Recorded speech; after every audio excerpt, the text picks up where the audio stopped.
I still talk to founders today they're asking me, do you think I can be a CEO? And I'm like, my question is, do you want to be? you know, so you got to start there, in other words, do you want to be? Because if you want to be, you need to become a student of the role because it's different, right? You can't be doing your old job when you're doing your new job. One of the big differences between founders and professional CEOs or operator types like I've been is that we cannot have reality distortion the way founders have. And by the way, reality distortion is a very useful thing. I mean, this is what Steve Jobs always talked about. Hell, he wouldn't do anything if he didn't have reality distortion. You got to see the world differently, but by the time, and you wouldn't start a company, if you didn't have reality distortion.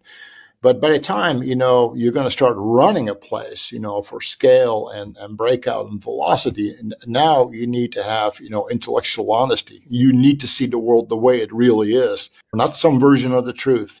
And by the way, it's hard, you have to drive for it and for that intellectual honesty about everything that going.